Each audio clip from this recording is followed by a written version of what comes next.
weekend, he was also out on site checking out a signee, a Nebraska signee that was out up in County Kentucky. Some hoops. Talk to Robin about that. Brian Munson, HuffCalling.com. Boy, what a world. What a world. When commitments and words still mean nothing. We'll talk about that. We have stories we missed and a whole lot more. Yeah. I think you just go ahead. Everything. Are we good? I mean, we'll dig into it. Also, like, I've seen this too. Speaking of something else over the weekend that started with these trends and all this stuff. Help me out. What is up with this 2016, 2026 trend? Have you seen this on social media? Why? What jumped into the street? I don't know. What? It's like this. I don't know why it's happening. It's like this trend with kids or kids. These trend of like these. It's not called admin days that you're doing on Friday nights. You seen this? No. I call it just adulting.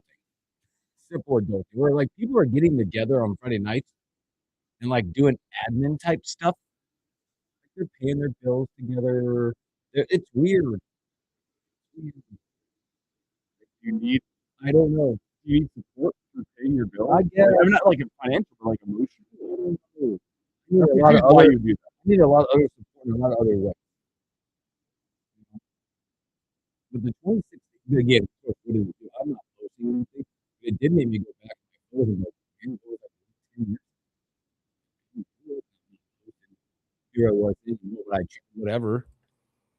To me, it was more about when I looked at it, I was like, oh, my kids were this age 10 years ago. Like I was sporting like almost a 2-year-old, a 1-year-old. I would have had I'm doing math, man. This is terrible. 8, 5, and 2. That's where it would have been. That's weird. It's just weird. I don't know where they come from. It's weird as I was, 17 years old. I was still in high school. Yeah. Well, you see, you start thinking about that. I was 38. 1738. Shut up, Fetty Wap. It's a Fetty Wap moment. I know. That was weird. That was good, but I don't know. It's just weird. Like these trends that are going. Good morning, Ryan 840. It's just weird. But trends, speaking of bucking the trend last night, Indiana. 16-0. Got it done. The trend of, and when I go with that, it's the trend of like, I know we've heard it. We've talked about it. Everybody at nauseam has talked about it. The 3 stars, the 2 stars, the no 5 stars. Through this whole journey of watching this, they did mess with trends. They really did. Talking about buying 5 stars galore. This roster's got 5. You got 5. I got 27, 4, whatever the number of 4 stars. And you look at a team like Indiana. I don't know about you, but through the process of watching this, not through the season, but at the end and moving on, because I know there's a lot of people that will look at Signet and go, oh, man, rubs me the wrong way. They're never going to get it. I mean, it was a lot of doubters. Google me. That made everybody mad, right? But last night, hearing him talk, very likable. You can see what's happening at Indiana. There's a movement. There's a culture. There is the right people, right place, right time. Put your head down. And good things might happen. They have a better tendency to happen. You hear the stories of Becker. Boy, what a phenomenal whatever. They told, when Signetti got there, he told all the receivers, you might as well just go. I'm getting new people. He's the one that stayed around, had to battle through special teams. Now look what he's doing. Mendoza, whatever, that story is great. This does the whole story of Indiana, and as you watch their game and see how their team plays, does it not broadly kind of feel like a Tom Osborne team? Mm-hmm. Doesn't matter how highly ranked you were coming out of high school. Doesn't matter where you were from. A bunch of people that you had to go out and Google who they were. Yeah. Oh, they're coming from James Madison. He's coming from JMU. He can't. There's no way. It's Indiana. See the parallel. He's coming from some small town in Nebraska. Never even heard of. A bunch of G5. Yeah. But yeah, he's from, pick the, because if you named one, I might not even know it right now. Yeah. And they're going to come to Nebraska. They're going to embody the culture. Mm-hmm. They're going to play like the most well-coached team in America. Mm-hmm. They're not losing based on self-inflicted mistakes. They're going to be the tougher team. They're going to go down and beat a Miami team that's full of skill and athleticism because they're well coached. They have their fundamentals down. They have belief. They have culture. They're well coached. It feels you can see the parallels. Yes, they're well coached. Everything's well scouted. You go back and you hear them talk last night about the winning play. The winning play. I'll throw up that. What a moment. They don't get the field goal team on in time. They call timeout. They thought they were going to get the same look they had the play before. They ran the quarterback draw, which is a ballsy call. Let's just throw it out there. I mean, to run that, but knowing what they thought might happen, and Mendoza just being a beast. Now on the other side, shout out Miami. There's a lot of people that you looked at that line, you threw it out the door. You're like, this is over, and it looked like at moments in that game that Miami might not score. Yeah, Miami's offense looked horrible for the first quarter and a half. Just blanked out. But their defense held strong. What got it done for Miami almost got it done was their trenches were really good. They got after Mendoza. Mm-hmm. And I'm not going to sit here and talk about the refs and the missed calls and blah, blah. Yeah, maybe there's a targeting at one point. That bloodied the lip. It's a national championship. I also appreciate the refs last night. They let them play. They let them play for a long time. That's what I'll say. They never got in the way. That's exactly what I was saying. It's a national championship game. If there's something egregious, sure, call it. I didn't think that one hit on Mendoza was egregious. I thought that was a national championship game. Yeah, I agree. It's a team trying to set the physicality. I think a lot of them looked at that play like you see the launch a little bit, the head down. I get it, but that whatever. Move on from that. You have a quarterback carrying out a fake. If you're going to carry out a fake like that, I think you deserve to get popped personally. Well, yeah, and I think we're also, and then some of the interference calls. Yeah, but the offense was hand fighting just as much with them. Agree. Clearly, the offense was willing to be in the hand fight. What do they call it? Mutual combat? Yeah. If the wide receivers willing to throw themselves into the combats because they want the physicality too. And you saw how Indiana responded late. Look at Becker with these back shoulder throws where he's embracing the physicality. And they both fought. They were both fighting the entire time. And he comes back to the ball, makes two big catches. I mean, I appreciate that. No problem with the officiating. None. Zero. You know what I do have a problem with? They sat back and didn't keep throwing flags. Because as fans, what are we conditioned to see? Oh, it's somebody else's fault. Mm-hmm. It's their fault. But that team, man, grit. And Miami grit, man. They are big up front. They're on both sides of the ball. They got athletes. I think I felt like when you watched it, that was a heavyweight fight. That was one team that was told they were the greatest at 15-0. That didn't matter. To relate it, and this relationship's been done, you just related to Nebraska football.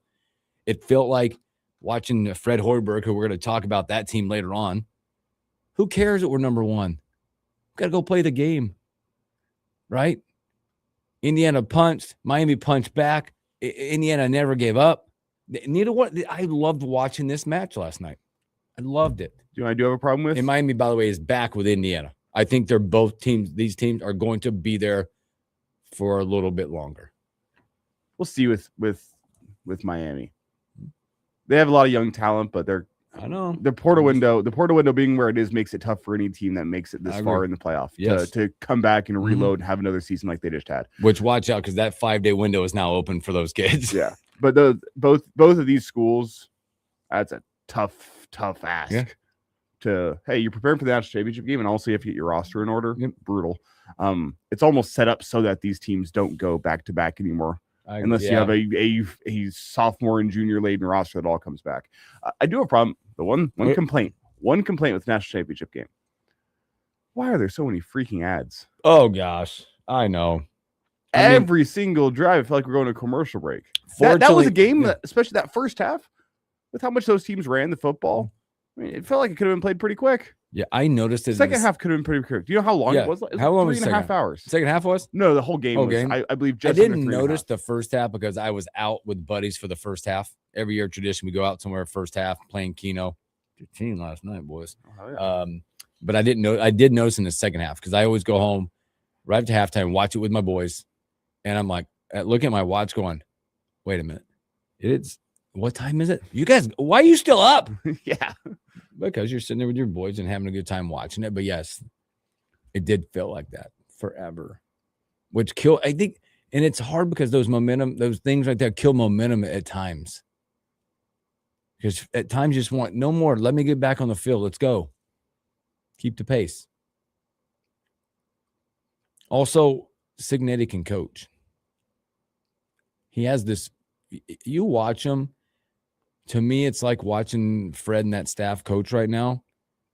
People are probably like, why is he calling a timeout? I tell you what, man, through the playoffs, I didn't watch a lot during the regular season, but through the playoffs, it's almost like he calls the most timely timeouts. And he doesn't matter where we're at in the clock. That 4th and 5 last night, they were going to kick the field goal. Mm-hmm. And what did he say? The one, they were late getting there. And 2, said it just didn't feel right. Something wasn't right. He called a timeout. They talked about it. And they just went for it.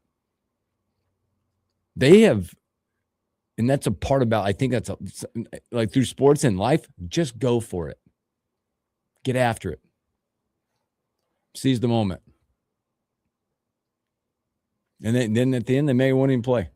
2 winning plays. It's a different moment, but also almost feels like going for 2 in the Orange Bowl to go win it, right? Winning plays. Go for it, man. You set the tone one for that game, your team that you're doing, because you've been doing that all year. You know, you stay true to who you are. You set the tone for your university going forward. I'm going to say the 4th and 5 play call was the ultimate. Oh my gosh. Going for the win.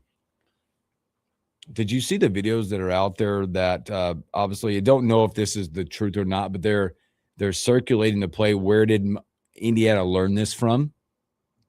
Moment.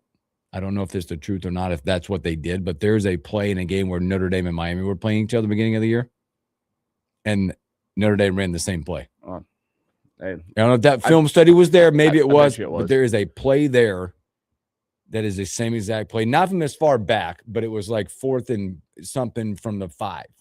I guarantee. And they ran the play. Indiana watched Notre Dame every single play that was run against Miami's defense. Notre Dame ran the play, quarterback draw, and he was untouched. Untouched. That's the level of detail, the level of planning to get yourself right. And Mendoza had to go make a play. Oh, Miami's defense didn't play it horribly. He picked about those 4 yards and he had to play through contact to get the first down and twist into the end zone. Yeah. Miami's defense, they had a chance that stopped him short of that first down line. Oh, they popped him twice and he got popped. Well, he was getting beat all night. Yeah, but what do winners do? They go make a play when you have to. Make a play. He didn't need a Heisman moment. He's already the Heisman winner, but that was, if you throw that as into the best play, the most meaningful play in Indiana football ever. Yeah, throw that into the Pavia who category of Heisman moments. Yeah. Yep. Mendoza was your rightful Heisman winner this year. No doubt. He showed why last night.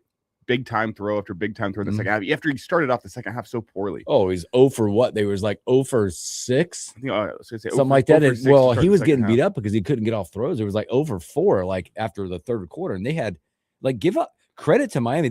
Indiana had 11 yards in the third quarter. But Indiana's defense just as good. I'm just not impressed by a really great national championship game, where now the Big Ten has won 3 straight. Mm-hmm.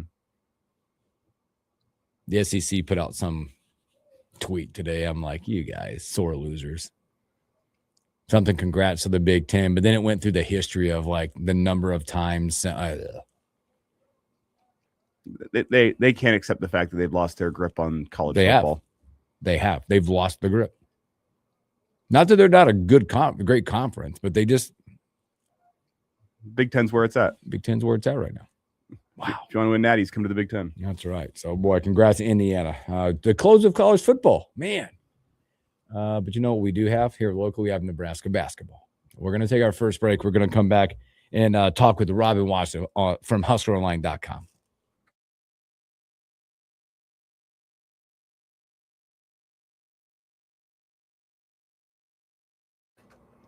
Yeah, buddy. HustlerOnline.com. The Robin Washington, who was in Evanston.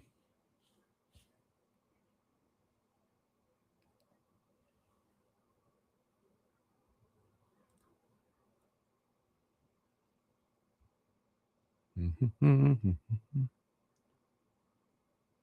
don't want that one. Come on. There we go. Let's get you out. Let's turn you up. How was the weekend? It was good. Filled with. It was good. A lot of good football. Sports, a lot of football. A lot of football. Good food. Yeah, good food. A little depression on Saturday night with Bo Nix, but yeah, I know. We're We're past that now. We'll get to that. Some good games. Good games. Trying to think what we did. Friday night, went out to dinner. Really good dinner. Saturday was ribs and wings throughout the day. Good. What was yesterday? Oh, I made a really good orange chicken for Sunday lunch. Ooh. Really good orange chicken. That sounds good. Should have said you. But not.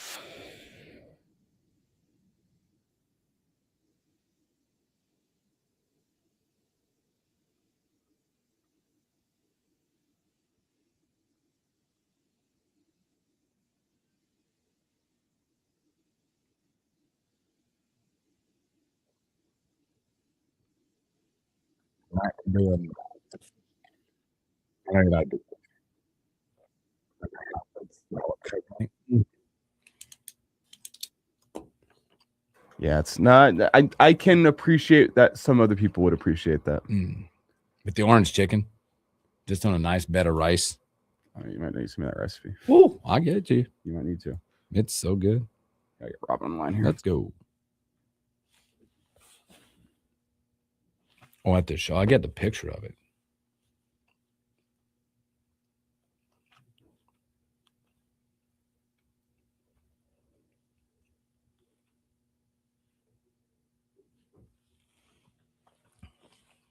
The Robin Washit coming up.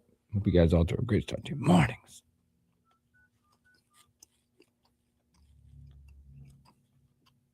Look at this, let's see.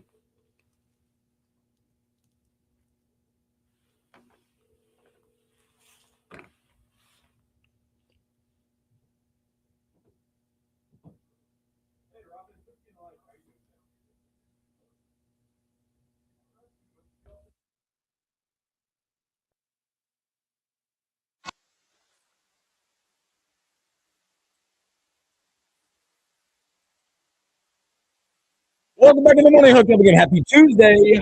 Our guy, freshly back, jet setting, watching the number 7 Huskers on the road. Robin Washit, HuskerOnline.com. Washit, what's up, my friend? What's up, fellas? Nothing. I was just in here, like kind of recapping the Natty and the weekend food, and I mean, I know you like food and you like a few here and there beverages, but how are you eating on the road, man? You're jet setting, watching these number 7 ranked Huskers on the road a lot. Yeah, this traveling every single weekend in January is not doing any favors to, 1, my diet, 2, my workout routine. Basically, the only thing that like keeps me somewhat in check is kind of going completely out the window with all this. So I'm doing my best to stay disciplined, but you know it's hard, especially when you got these like catered media meals and stay in hotels with these restaurants right next door and all these like fun places to go in each one of these cities. So it's been a balance, but I'm trying my best to just hold on till things settle down a little bit next month, February. Let me ask you, best and worst meal you've had on the road so far this season? Okay. So I'll just narrow it to like pregame meals. Okay. Okay. Just at really the arena. Like our best arena meal. Mm-hmm. Probably. Gosh, there was one that was really good. I can't remember which one it was. Maybe it was Illinois. I can't remember exactly what it was, but it was like a good spread with. And then Northwestern was good too. They catered in some like local barbecue place and had some like pulled pork sandwiches. That was high level. Worst was probably up in Sioux Falls, where like the meal was basically just like a makeshift nacho bar. So like our like meal was like chips and cheese sauce with like a little bit of meat and jalapenos. And so I was like, oh, in the day. So that was probably the low just in terms of options. And the low food was probably in Bloomington. We went to this, and it's my fault because I went to a bar, like not a restaurant, like a college bar, and thought that like the food would be good. And I got like this, they said it was a stromboli sandwich. It was just like weird ground meat sandwich that, I don't know. It was fine, but definitely could have done much better than I did. Like, so it would have been good if you were win some, you lose 21 and drunk, but you were not 21 and drunk. Right. Yeah, that was the problem. I ate first, and so that was my problem. My standards were much too high for that place. Do you feel like they're going to start treating you worse as you continue to travel as Nebraska comes in, because they treated you really nice? You're like, it's Nebraska. Let's get them a really good meal. That way they have a good experience as they get beat. I think it's the opposite, because, now you got a top 7 team in the country coming in. There's going to be a lot of national attention on there. And so usually the bigger the team, the finer the spread is. That's certainly how it works at Nebraska. The Michigan State meal was like baked potato bar and like chicken breast. It was fantastic. But then when New Hampshire comes to town, you're getting like hot dogs and boiled hamburgers. So it's all depending on the opponent. So hopefully Nebraska attracts a higher caliber spread going forward now that they're a legitimate top 10 team. This is good stuff. Robin watching HuskmanOnline.com. And Robin, let's recap Evanston a little bit, man. I feel like this is a team, again, I don't even know, it's like we're repeating this because that's what this team does. They just wash, rinse, repeat, and keep moving about their day. It's like us all waking up going, what are you going to do today? Well, I'm going to get up and do this and this and this, and then I'm going to win the day and I'm going to move on. But it felt like that game was just like that. Another game where they just ripped the soul out of a team in the second half. What is it that you see with this team in second halves? Because you look at it, and there's a stat probably out there. I think at one point they outscored people and say about like 200 points or something. But is it what is it about the second half you watch with adjustments that are being made with this team? Yeah, I want to say they're like 16-2 in second halves, like winning second halves this season. So, there's been a couple games where they won because of some fast starts, but kind of by and large, their MO is, they kind of ease into it, figure it out, and kind of keep pace early, and then late first half, early second half, they flip the switch and go on these kill shot runs, which kill shot is defined as a run of 10 or more points. And I think Nebraska's like third or second nationally in kill shots this year. So that's kind of what they do. They kind of lead you along, and then bang, they knock down 3 straight 3-pointers and get some, turnovers and transition and start getting out and running. And then all of a sudden the avalanche is on. And that's kind of what the recipe has been more often than not with this group. And I think a lot of that, to be able to do that, you got to stay level-headed and composed. So, even when it's a close game, even when they're down by 16 points, I think they always have that in the back of their mind. We're gonna turn this around eventually. It's just a matter of time. It's not if, it's when this game starts to turn for us. So I think that they're obviously capitalizing when the momentum starts to turn like that. But I think that their composure and their belief in what they do sets themselves up to have those flip switch runs that have kind of defined the season to this point. Robin, as you look at this squad and the way they play, the folks that have gone in and watched every game, I think, know what this team is. Does a number 7 ranking, it's the highest in program history, does it still feel like a little bit disrespectful? You have a 30-point win against a now top 25 team in Wisconsin. You went on the road, you beat Illinois. You have some good wins under your belt. And I understand there's a stretch coming up where you can really earn some national respect. But to me, 7 still feels a little disrespectful. I'm surprised that they didn't jump Houston. I thought there was an argument they could have jumped into that top 5 this week. Yeah, for one, I don't put a whole lot of stock in the AP rankings because I know that a lot of people that vote in it just don't watch games. And so, they look at scores and box scores, and, a lot of them probably see Nebraska and oh, they can't be that good, but they've never watched Nebraska play. So you always got to keep that in mind when it comes to that particular poll, and even the coaches poll too. It's not Fred Hoiberg's not sitting out there filling out a ballot. It's just staffers that, do it for him. So all that stuff is for the fans. And it's fun to talk about highest ranking, just because it gives you kind of a barometer of just what the national viewpoint is of your program. But in the end, it's hardly an accurate reflection of who the best team is. It's kind of who's on TV the most, who gets talked about the most on the national sports networks. And while Nebraska is kind of inching into that territory, I'm sure a lot of voters are just I still need to see more because it's Nebraska. If that jersey on the front said North Carolina, they'd probably be the number 1 team in the country right now. Right now that's just kind of the reality Yeah, well, I'm saying if you flip jerseys, then yeah. They and I think that's good. Like I don't think Nebraska cares at all. In fact, I look at it more as a positive because, when you're having this much success, it becomes harder and harder to have that chip on your shoulder and, have that motivation to prove the doubters wrong, all that stuff that kind of fueled them to get to this point. So even though this is the best they've ever been in this poll, you can still make a case that, yes, they are being disrespected. And yes, people still aren't taking you seriously. And yes, you still have more to prove. And I think that's the best case scenario where, you're being, legitimately considered one of the 10 best teams in the country, something that Nebraska has rarely done in its history. But then you also can have that motivator still out there that, there's more on the table and people are still doubting you despite all that you've accomplished. So, some people might get mad at it and get angry about the disrespect. I look at it as kind of a perfect storm for Nebraska where, they're in the national conversation now, but, the doubters are still giving them plenty of fuel to, finish this thing the right way. Again, we're speaking to Robin Wash at HuskerOnline.com. Wash, let's talk about or break down for us and our listeners out there that might not understand the plus-minus category when you throw that stat out there first. And then secondly, how important that stat is and what it really means when you got guys out there. And Sam Hoiberg has got to rate somewhere in the top 5 in the country in this because you see plus 39s, plus 20s, plus 17s. Mm-hmm. And so go through that a little bit because I had this long discussion with someone about that and how important I thought that stat meant nationally and just for Nebraska.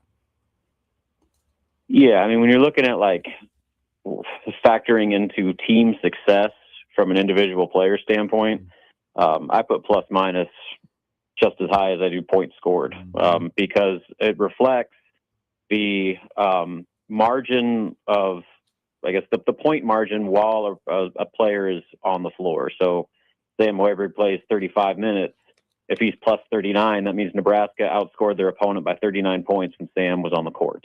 And so that takes into account more than just what they did offensively, more than their rebounds and all that stuff. It's everything. It's how much better was your team when you were on the floor playing. And so I look at that as kind of one of the most important stats, that you kind of evaluate when you're looking at a final stat sheet. And, guys like Sam Hoiberg, Price Stanford, Braden Frager, and obviously just going down the line, the high volume of plus minus ratings that they've been turning in this year is kind of a direct representation of, what their value is to this team and their role in getting Nebraska to 18-0. So it seems like kind of a complicated stat, but it's not. It's like how much better was your team when you were on the floor, and the higher the plus minus, the better they are. And then you see on the flip side, a good example. Go back to the Indiana game where the one guard, I'm blanking on his name, the 3-point shooter. Anyway, thank you, Lamar Wilkerson. He had 30 points, 32 points, but he was minus and plus minus. So that shows you scoring points. That ain't all of it. So there's so much more that goes into team success beyond just how many points you scored. And I think plus minus is probably the best gauge for that to show just how valuable a certain player is. Robin Wash it with us here, HuskerOnline.com, talking some Husker basketball. And Robin, let's look ahead at the week that's coming before Nebraska hits the road for Ann Arbor. I guess they're going to be hitting the road before they go to Ann Arbor later this week. But first, let's start with Washington. How could this team test Nebraska, stress Nebraska? And then I also want your thoughts on Minnesota because everyone has that one circled as a potential trap game going to the barn. Washington, they're kind of one of those teams that paid a lot of money for their roster that have really kind of underperformed. They just lost Desmond Claude, the USC transfer, who was averaging over 13 a game for them. He's one of, if not their most important portal pickup this offseason. So he's out indefinitely. He's having complications with a surgery that he had. So that they're already down one of their best players. They still have got talent. That Hannes Steinbach, I'm probably butchering his name, the freshman, arguably the leading candidate for freshman of the year. He averages 18 and 11. He's kind of where it starts for them right now. And it's going to probably one of the few bigs in the conference that can probably match up well with Rink Mast on both ends of the floor. He's athletic enough to defend Rink in space, and he's skilled enough offensively to kind of negate that advantage that Rink usually has over slower-footed big men. So that's probably the biggest point of concern. But then also, they're a veteran team. They basically poached a bunch of USC guys and have, some returning established rotation guys from last year.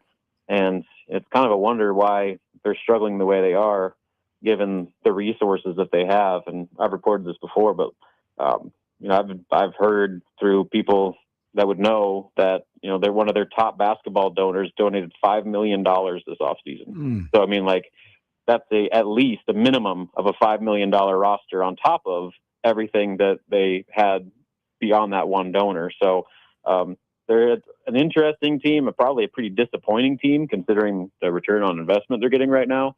And they present some unique challenges, just like kind of every game Nebraska's faced, where Washington's going to do some different things that, especially with their front court, that Nebraska hasn't seen a lot of this year. But one thing you can say about Nebraska is their ability to adapt to whatever they face. If they're facing, Oregon's front court or Northwestern's front court, two polar opposites, they do it just fine. So, it'll be an interesting challenge for Nebraska at home from a sold out crowd. I think Nebraska takes care of business, moves to 19-0. And then you could look ahead to that Minnesota game. That, I don't even know if it's a trap, because a trap game is one that everybody's overlooking. I don't think anybody's overlooking Minnesota.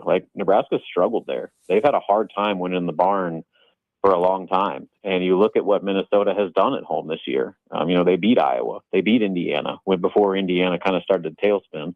And so they play teams really hard there. And it's just a unique gym that oftentimes opposing teams have to adjust to just because of how weird it is in there.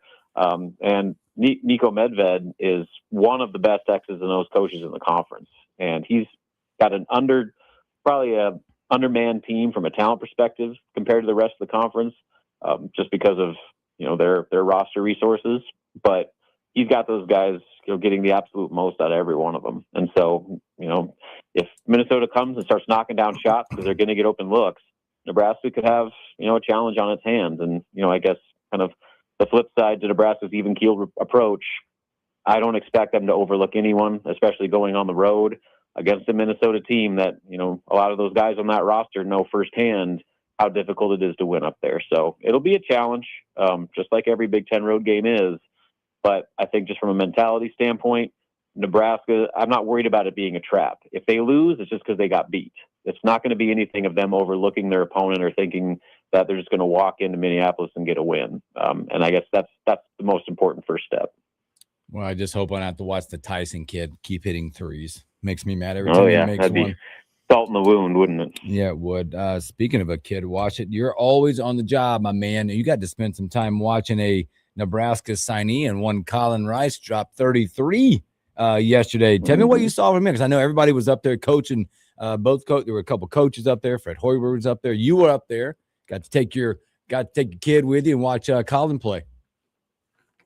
Yeah, so it was the Martin Luther King Classic or whatever up in Council Bluffs, Abraham Lincoln High School out there, and it was kind of just like a little single play event. And Waukee Northwest and Colin Rice, one of the top teams in Iowa right now, one of the top teams in the nation, looking at some of the high school rankings.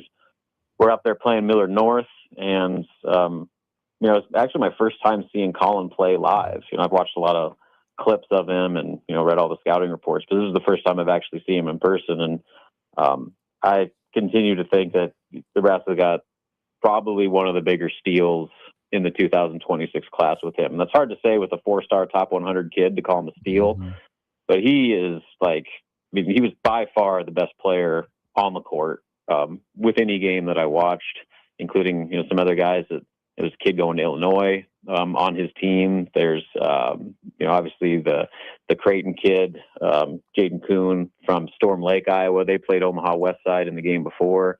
London Dada, who has a Nebraska, Creighton, Iowa offer from West Side.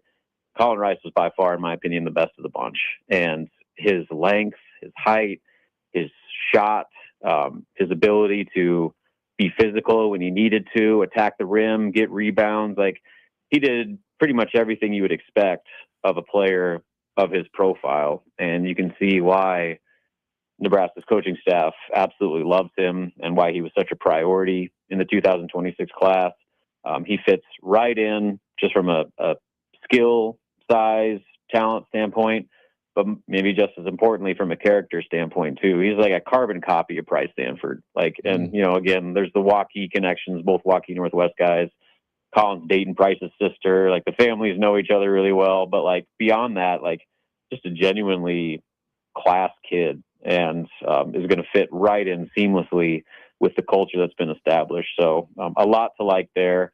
And, maybe the most I won't say surprising, but notable thing that I watched, he scored 33 points, got an offensive rebound on a missed free throw that would have been the go-ahead free throw in the final seconds, got the offensive rebound on the putback to win the game. So, had a clutch play, but his defense jumped out to me more than anything. And like, his length and athleticism, like, Nate Lenzer was fired up. Like, you could tell that, like, just him imagining Colin in that defense, that defensive system that they have, that could be just as much value as anything, and probably is going to be maybe his best chance of seeing the floor right away next year, is if he's able to defend at a high level. So a lot to like there.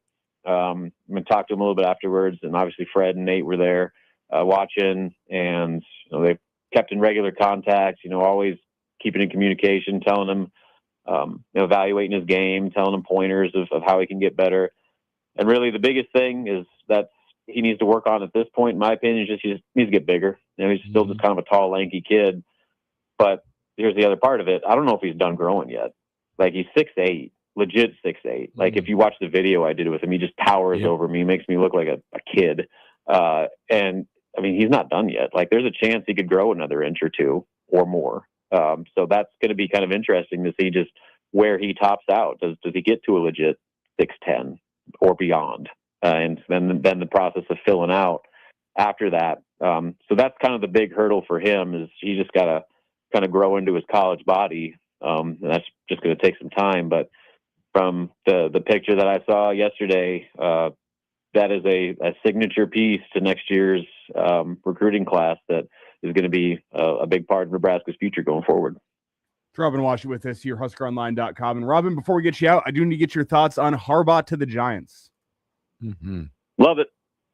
Couldn't have got a better hire, in my opinion. Like, Mike Tomlin would probably be the only one that would enter that territory, and he wasn't even available. So for the coaches that were available that this particular franchise needed, they needed a guy that come in with a plan, and Harbaugh has a plan. They've been doing things the right way for a long time in Baltimore. You can say what you want about the playoff collapses or whatever, but I mean, I would just like to go to the playoffs again and have some sort of semblance of consistent success. So the Giants finally have a leader and an adult in the room that can do things the right way, because if they were to bring him in and insist on doing it the Giant way, we'd probably pick him in the top 5 again next year. So we got the Harbaugh way now, and at this point, it can't get any worse. So I'm looking forward to brighter days ahead. Watch it also. Boy, you're right there in fantasy football, my friend. I think you need the Rams to win this weekend, don't you? I absolutely need the Rams. I need the Rams to win this weekend and then play well. I don't care what the final outcome is. I just need them to play well and put up a lot of points. Because if that happens, if I get Rams Patriots, I'm sitting okay, because that's basically what I have left. And there's a pretty good chance that can happen. So we'll see. But it's all on Matty Stafford and the boys to get it done this weekend. Yeah, this could kind of be defined as the your year, be like Indiana football. You coming back and just like a snake in the grass, just winning this thing. Well, it's 2026 been pretty good start for old Robin here. Let's keep it rolling. Awesome. Well, watch great your time, my brother, man. Take care of yourself. We'll talk to you real soon. Yep. See you guys.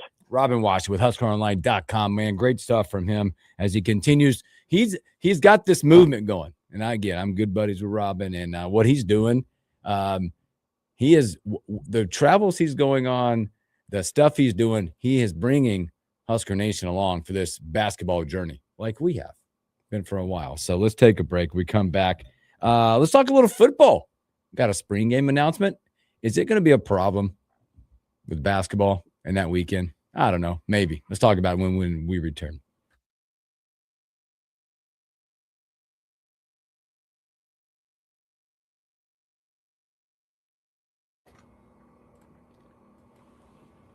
Yeah. We're just going to keep calling it because that's what we've done. Because you said if you keep talking about it being a trap game, it's not a trap game. We're just going to keep calling it a trap game. So everybody just knows. This is not a trap game.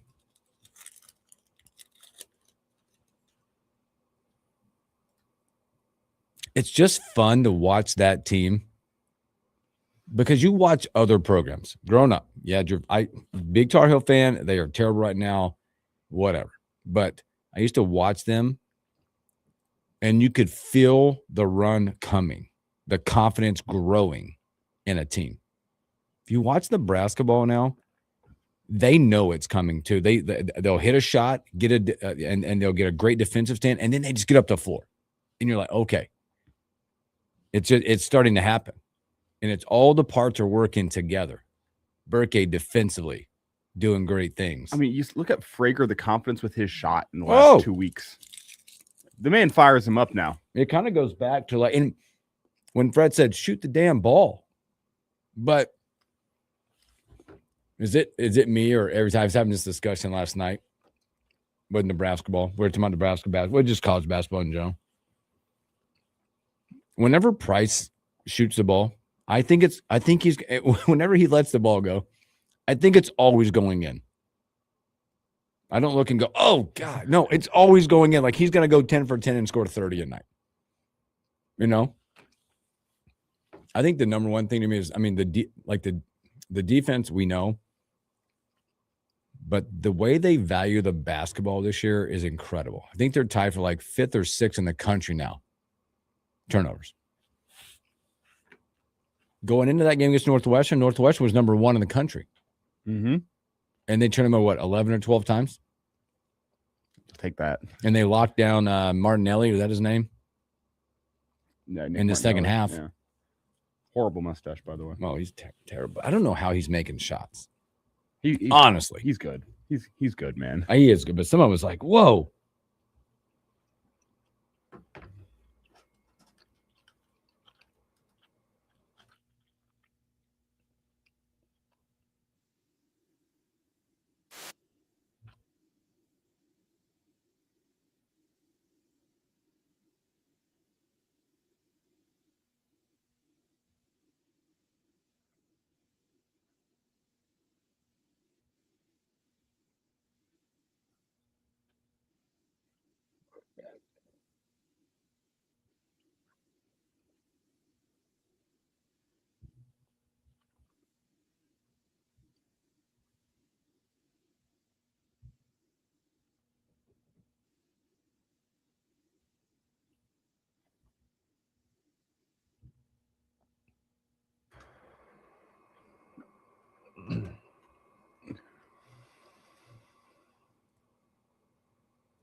Got any merch sold yet?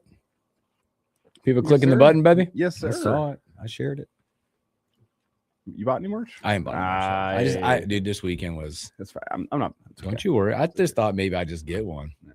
We'll see. We're coming back here.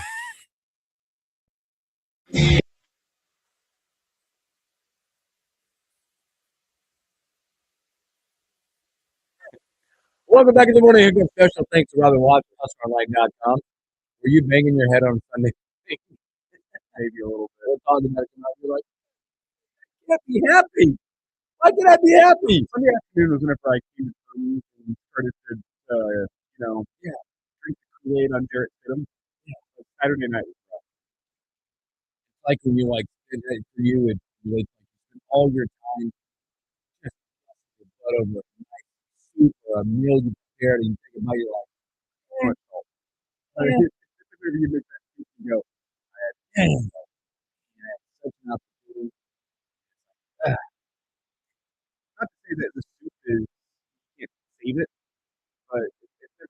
same once you've added too much. Like, either got to add some sort of vinegar, some sort of tang, or you got to add some water in and water it down. And no matter what, it's just not going to be what you want. You're probably like me. When I make a meal like that and I'm not too happy with it, I don't want to share them. I don't want anybody else to try it. Yeah. That's on me. My kid, I made steaks. We make steaks most Sunday nights. It's kind of our tradition. It's a great tradition. It's our family night. It's our family night. We sometimes have both sets of parents over. It's just what we do. And I'm I'm sensitive at times. I get steaks in the same place every weekend. Make them the same way every weekend. He's like, Dad, where'd you get these steaks from? I instantly went, why are you asking? It's the same ones every. He goes, I'm like, don't say it. Don't say a word. You don't get to talk. I know the feeling. Yeah. Also, again, we're going to talk real quick. Spring game. Or whenever have you ever made that same old recipe? And it doesn't have to be steaks, but just like the classic standalone tradition, and someone goes to you, do you do something a little different this time? Yes. And it's like, no. Or people that try to help every Sunday do the same thing, same habit, same time, everything. The timing's the same. Do you want me to put those in for you? No. You look at the clock. This is all timing. It all comes out together. Yeah.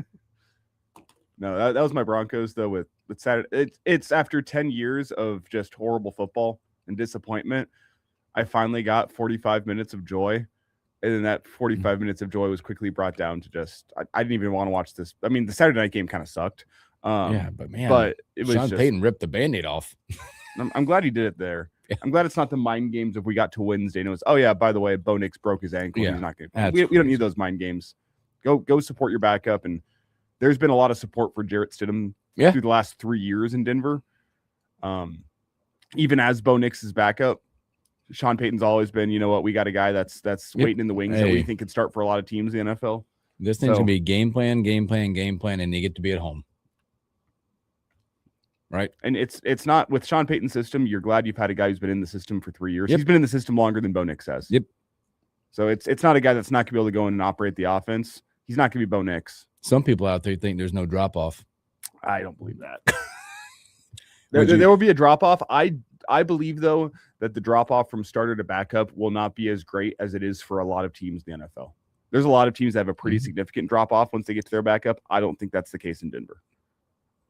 I think there will be a drop-off, but significant drop-off? No, I think Stidham could come in and operate the offense. Mm-hmm. Do I trust him in a shootout with the Patriots like I would with Bo Nix? No. But do I think he can go operate the offense and put some points on the board? Absolutely, I do. Especially because the Broncos activating J.K. Dobbins off of injured reserve. Yeah. Hello. That's big news. That's big news. Denver's leading rusher. That's big news. We're going to get into those coming up, those divisional games, and kind of take a peek, and then we'll look ahead at the championship weekend that's upon us, and we'll take a peek at that. We'll have Brian Munson, HuskerOnline.com. We'll talk recruiting with Brian. We'll bring up the spring game with Brian, maybe what effect that has, maybe on the recruits that when they get here, when they come, all that stuff. Because typically, in Nebraska, spring game has been a number one big deal for fans. 2, huge day for recruiting. Mm-hmm. But now it's in March 28th, which is that's a different weekend, possible weekend for Nebraska basketball. It's the Elite Eight. That means that Elite Eight games are played in the evening, and the spring game would be during the daytime. So I don't think there's a conflict there. No, though the timing is interesting. It's very interesting. If you have Nebraska playing in Elite Eight or Nebraska in a spring game, I can guarantee you're going to get less turnout in the spring game because folks are going to be traveling off to the Elite Eight and go watching that. Had this discussion last night with a couple buddies that I've been to tournament games with, how we're going to pull off both weekends. It's happening. But now our wives want to go with us. What's that about? I don't know. We'll talk about that when we come back. We got, divisional weekend, Brian Munson, a whole lot more when we return.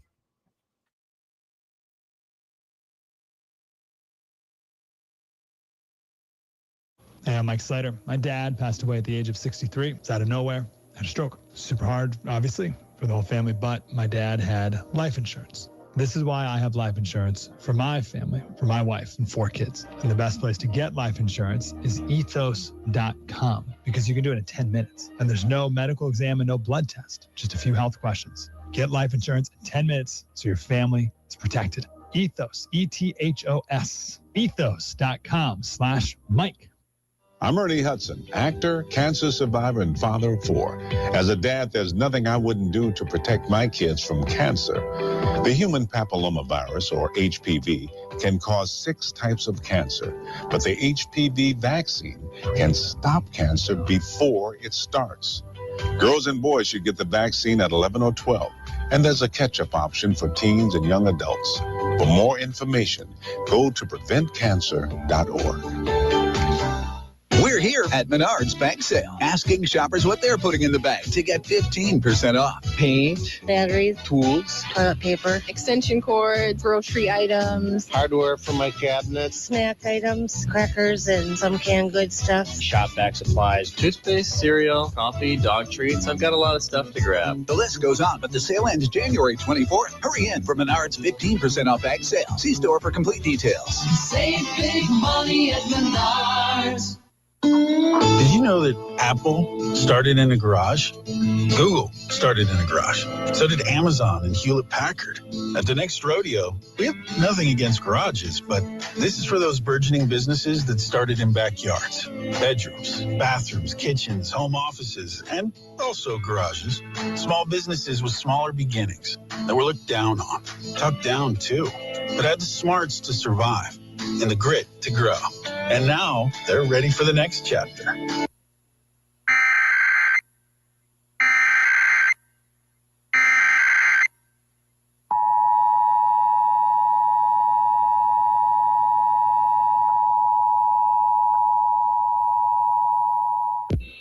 This is a monthly test of the emergency alert system for broadcast stations and cable systems of Nebraska in cooperation with the FCC and other government authorities. Equipment is being tested that can quickly provide warnings during emergencies. If this had been an actual emergency, official information, news, or instructions would have followed the alert tone. This concludes this test of the emergency alert system.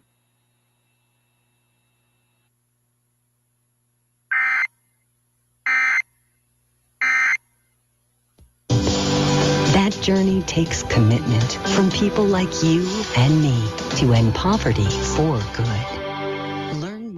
At children.org. Lincoln's local news, talk, sports, and weather station. FM 101.5, 1240 AM, KFOR, and KFRX HD3, Lincoln. From ABC News, I'm Sherry Preston. A deal is a deal, and when friends shake hands, it has to mean something. Those are the words of European Union Commission President Ursula von der Leyen as President Trump continues insisting the United States will take over Greenland. We have to have it. They have to have this done. They can't protect it. On this, the one-year anniversary of his second inauguration, the president is headed to the World Economic Forum in Davos, Switzerland. House Speaker Mike Johnson, the first House Speaker to ever address British Parliament, said earlier today as he spoke there. Clearly, President Trump is taking seriously the modern and dynamic threats that China and Russia pose to our global security, especially in focus the last few days as it relates to the Arctic. More from ABC News Chief White House correspondent Mary Bruce. Trump now revealing private text messages he received from French President Emmanuel Macron, saying, "We are totally in line on Syria. We can do great things on Iran. I do not understand what you are doing on Greenland." A source close to the French president confirming the message is genuine. It comes as Trump attempts to downplay his own text messages to Norway's prime minister, insisting his Nobel Peace Prize snub isn't a factor in his push for Greenland. Across this country, brutally cold temperatures and wicked lake effect snow. ABC's Stephanie Ramos. Whiteout conditions affecting drivers in Indiana. Parts of a busy toll road were shut down near South Bend after multiple vehicles were involved in crashes. In Rochester, New York, pilots battling the elements, trying to land during an intense squall. There was a 100-car pileup just outside Grand Rapids, Michigan. Most of the injuries, however, were minor. The death toll from the Spanish train collision has risen to 41. Among them, the parents, brother, and cousin of a little 6-year-old girl who emerged from the wreckage nearly unscathed. She wandered out barefoot and dazed and only needed a few stitches. Dow is down 497 points. This is ABC News. Are you living with dry AMD? If so, you could be on the road to geographic atrophy, or GA, a condition that leads to retinal cell death and permanent vision loss. But with Izervay, you can slow it down, get it going slower. Izervay slows GA progression by targeting a key source of retinal cell death, which may help preserve your vision longer. Izervay, or Avastin Captive Pagal, is a prescription eye injection used to treat GA. Don't take it if you have an infection or active swelling in or around your eye. Izervay can cause eye infection, retinal detachment, or increased risk of wet AMD. Izervay may temporarily increase eye pressure. Your vision may be impaired after an eye injection or exam. Don't delay. Ask your doctor about Izervay today.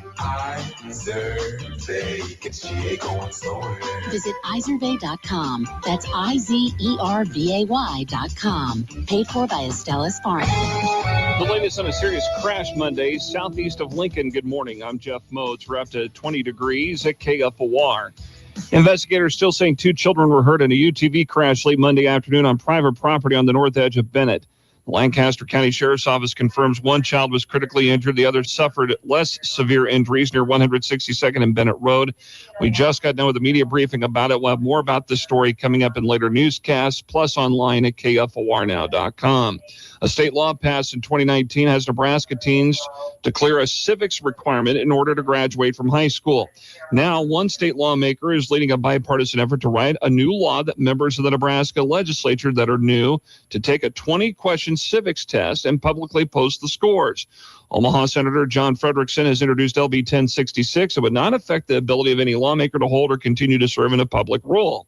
He says the bill was inspired from those who have questioned the level of understanding and appreciation of the U.S. government and responsibility to steward institutions. According to the Nebraska Examiner, Frederickson thought it would be a good time for a civics test law, since this year marks the 250th anniversary of the United States. Going on tomorrow and Thursday from 9 to 5 each day is the Broadcasters Unite for Life blood drive to help the Nebraska Community Blood Bank. It'll be held at the Havelock United Methodist Church off of 60th and Morrill. Carrie Lunding with the Nebraska Community Blood Bank told Lincoln's Morning News on KFOR it doesn't take very long to donate blood, roughly about 7 to 10 minutes. Most of the process is answering questions about your health history and hanging out afterwards and having some cookies and juice and crackers. So the donation itself is actually very simple. Lundeen says every blood type is needed. O negative and O positive are the lowest in supply. All donors will receive a complimentary Nebraska Community Blood Bank shirt and lunch from Chick-fil-A. Details to register to donate can be found at KFORnow.com. Partly sunny today and a high around 38. I'm Jeff Motes, KFOR News. Hi, David Brooks here, president and founder of Retire Smart, inviting you to join me and Chip Maxwell every Saturday morning at 7 or Sunday mornings at 6 for the Retire Smart radio show. We'll provide you answers to your most pressing retirement questions and help you navigate ever uncertain financial times. Don't just retire, retire smart. That's Saturday mornings at 7 or Sunday mornings at 6. Investment advisory service. Smart Wealth LLC, registered investment advisor. When you live a tobacco-free life, you're free to live more fully. You're free to be more active and to breathe easier when you are, to be more present with family and friends, and to enjoy food and drinks more fully without nicotine dulling your senses. Tobacco-free can mean better physical health, mental health, and financial health. Giving up tobacco can give you more life. This is the Morning Hookup on KFOR.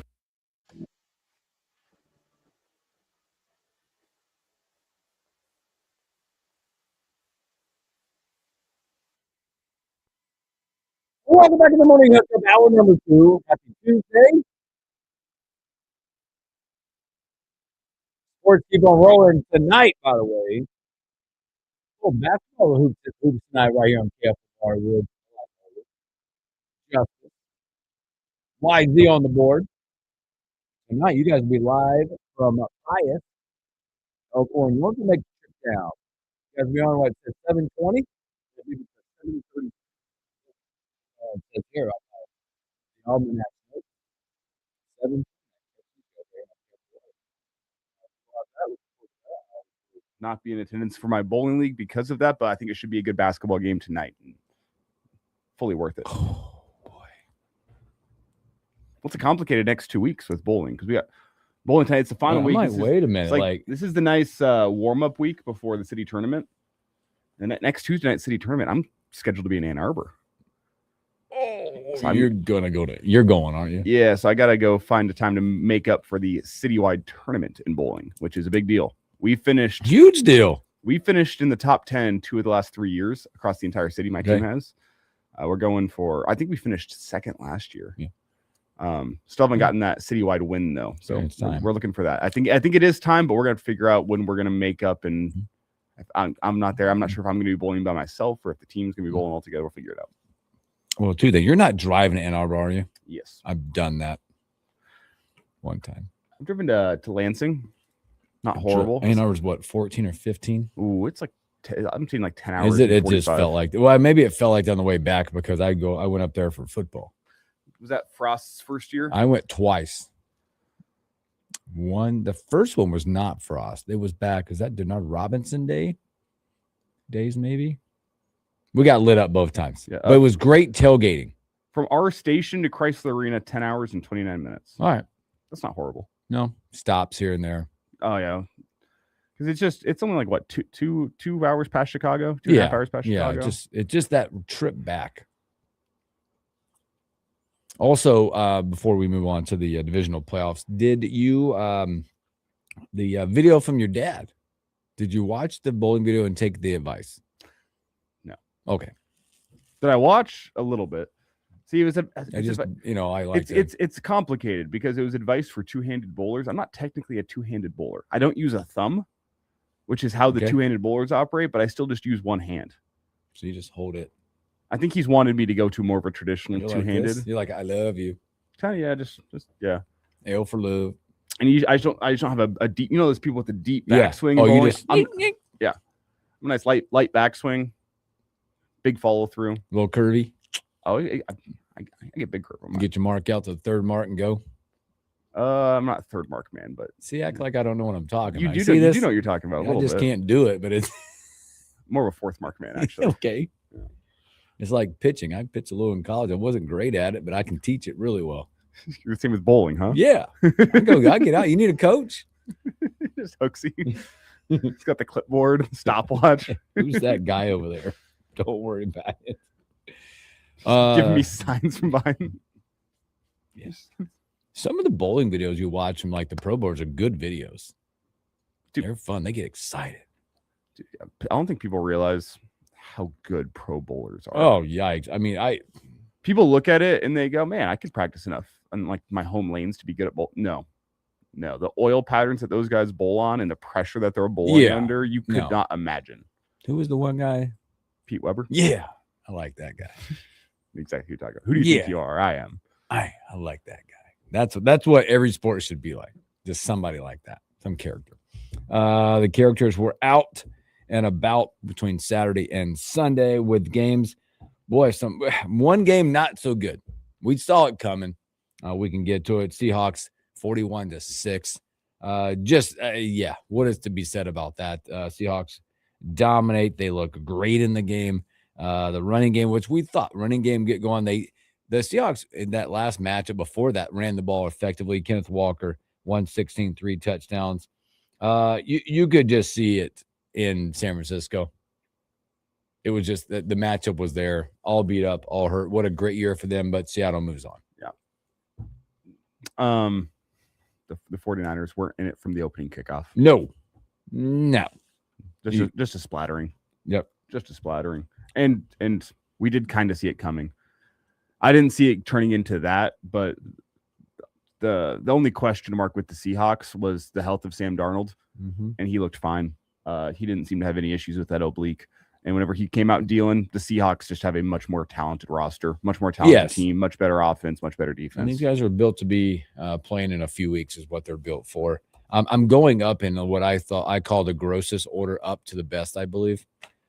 Texans, Patriots, weather upon weather in that game. This just simply came down to how bad. And I think there's alarms have to be going off next year for the Houston offense. And again, the Patriots, great defense. They played really good. Drake May made some great plays throughout this game. 3 touchdowns through the air. Butte, boy, what a catch. My gosh. But one great throw, better catch. Throw on point. Only place it could go, but get that paw out there and bring it in. My goodness. Well, he made a couple of catches. One of the few good throws of the game. And Drake was better than CJ Stroud, despite what the quarterback rating says, but not a day to remember for either of those quarterbacks. No, boy, the weather, the stuff blowing around, it was a typical, like at Foxborough type playoff environment. I had it going on. CJ, what, four? To me, I had a tough time watching it for a while. Luckily, it was the only thing on because between the weather, you look at CJ, 4 interceptions and a fumble. Drake May, again, the amount of times he put the ball on the ground, he had a better day. Houston defense is elite. The fact that it was 28-16 is monumental because at one point, I think, it was the 3rd or 4th interception? They'd only given up 7 points. And you thought if the Houston Tech could just figure it out, they might have a chance. They did have a chance. Drake May made more plays down the stretch. Yes. I warned you last week. I believe I said it on this show. I know I said it in the afternoon. I think I said it here first. I said, don't let CJ Stroud's rookie year fool you into thinking he's a good quarterback. He's not. I think there's a lot of questions there they're going forward about what that looks like going forward because they built an elite defense, right? And what they look like going forward with him at quarterback. I thought, because I heard a lot of the ESPN guys or whoever, whatever network they're on, and I agreed with them. The second half of that game kind of turned into an audition for next year for CJ Stroud or what the Texans have to do going forward. And unfortunately, that's just the way this world is. As one of these games we talk about, come up the next game we talk about, or the last game we'll talk about is what happens when you get to a level and you can't get over the hump. But then you had Rams-Bears. Again, weather upon weather. Rams punch first out of the gate, and then it goes throughout the entire game. 20-17. I don't know how to explain the play that sent this to overtime.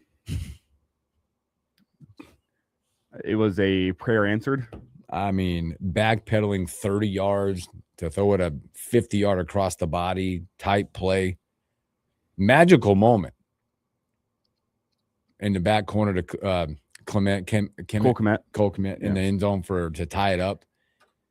And shock value across the world. But, man, what a fantastic matchup. Bears might be okay. I had doubts about the Bears and what they were doing and where they were going. They're going to be okay. The ultimate what if is what happens if DJ Moore doesn't give up on that route with the interception. Gives up on the route, lets the corner make a play on the ball. Did you Rams take possession? Question they could see, like he gave up on the route, but throughout the game, there were throws made by both quarterbacks. And even going to the Patriots-Texans game, watching it, if weather affected it with the snow falling and the winds, because there were sometimes it looked like receivers weren't seeing the ball. I don't know, but he did quit on the route. Yeah, DJ Moore just quit on that route. And if he doesn't quit on that route, you ask the what if question. But at the end of the day, the Rams move on. Kick goes in, Rams get on. You move on, and we'll talk about that matchup coming up. And then your Bills-Broncos. What a fantastic. Great game. We're probably going to have to talk about the officiating, though there wasn't a single call that I didn't disagree with. Mm-hmm. The most contested is the interception. I think if you think that was a catch and down by contact, I don't think you understand how the NFL has officiated catches over the past decade or so. Mm-hmm. I can understand some of the older fans out there being confused by that one, but the NFL has been pretty consistent in how they've officiated that for about 10 years now. The pass interference on Cortland Sutton was ticky-tacky in my book, but it was a 17-yard penalty, and you can't question the fact that Joey Bosa roughed Bo Nix, which would have been a 15-yard penalty anyway, putting the Broncos in field goal range. So I don't think you can look at the officiating as the reason why the Bills lost this game. You can look at the turnovers from Josh Allen and the fact that Josh Allen got out-dueled by Bo Nix. There you go.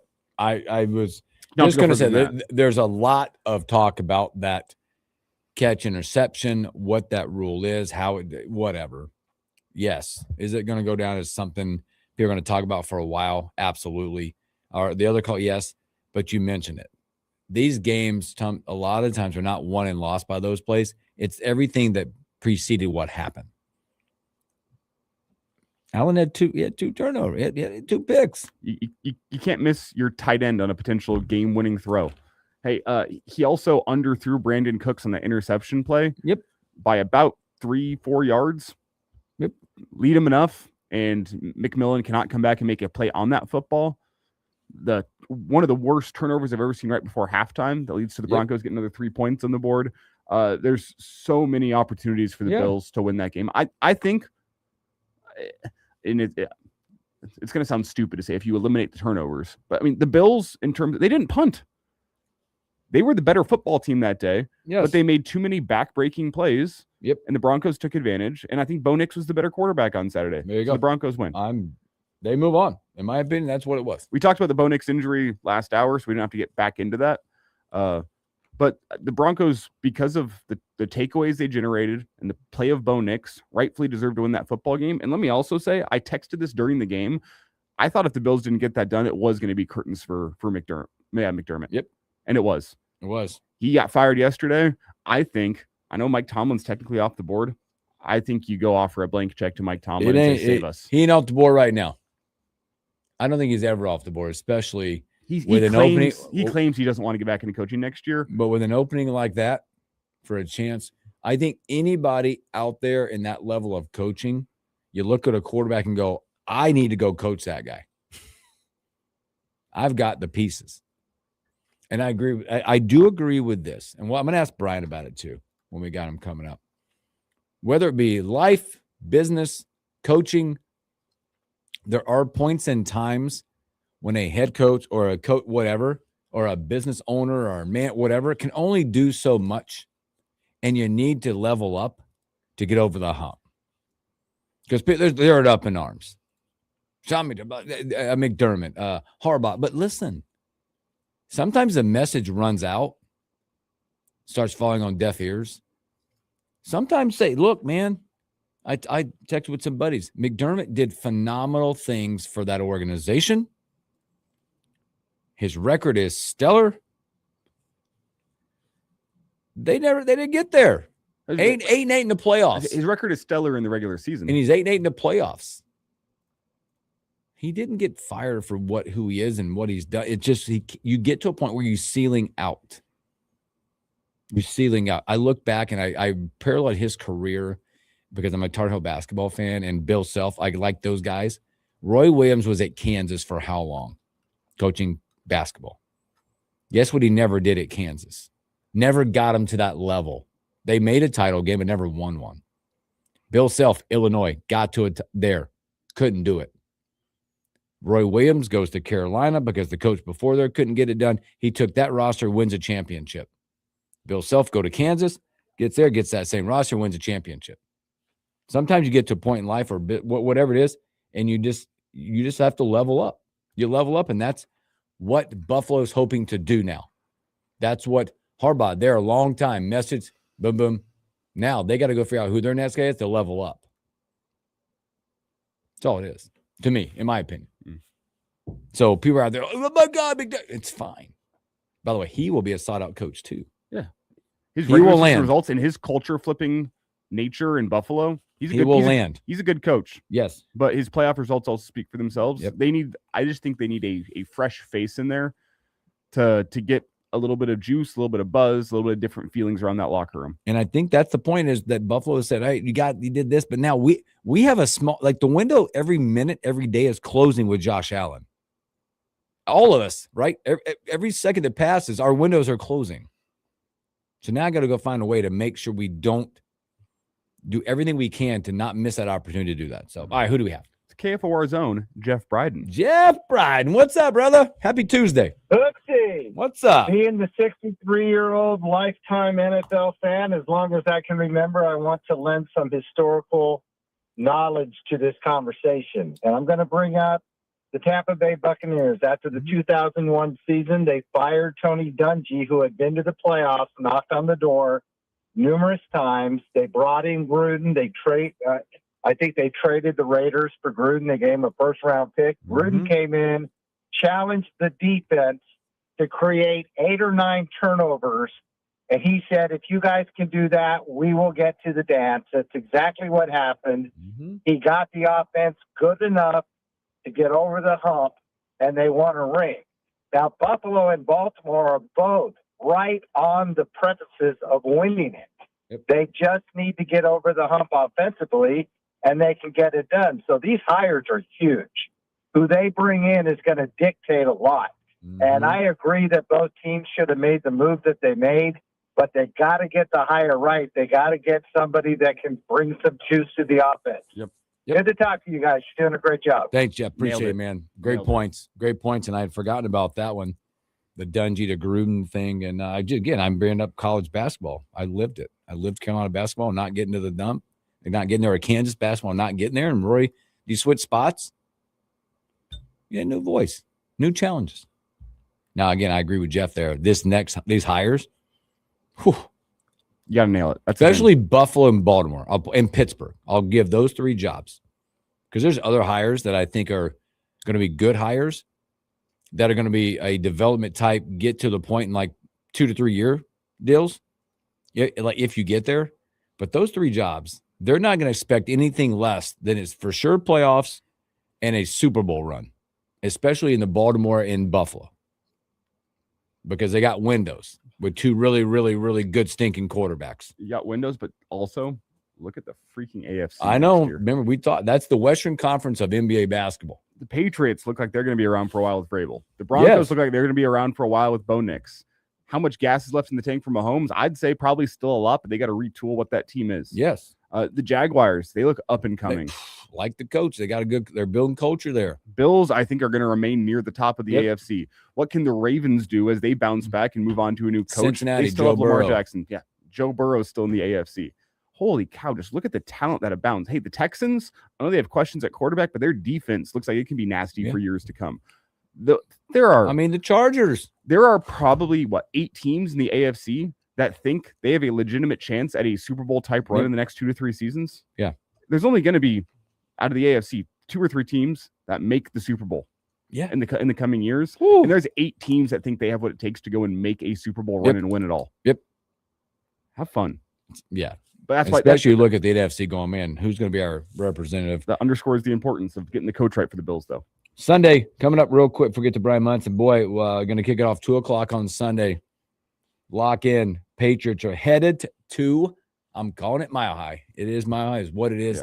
The 1-seeded Denver Broncos with your backup in Stidham. He'll be there. Patriots all time 0-4 in Denver in the postseason. They've never won in Denver. Denver currently getting 5.5 points. The way too early line that if Bo Nix was healthy, it would have been Broncos by 3.5. But now it's flip, Stidham, 8.5 flip, man. Wow. 8 points, 8-point flip because of Bo Nix. So you get that one, and then the nightcap, and we're going to talk more about these as we get closer. But you get here we go for all of it. Rams headed to Seattle. They've been there before. They've done this. They've done this dance quite a bit this year. Currently, Seattle's 2.5. 2.5 in that one. Interesting. So, all right, we'll talk more about that. That's throughout the week, but let's not wait any longer. When we come back, Husker Online's Brian Munson.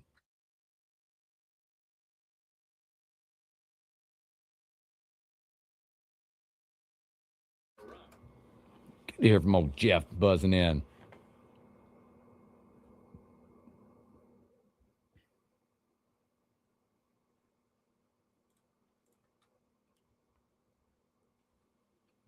Oh, that was epic.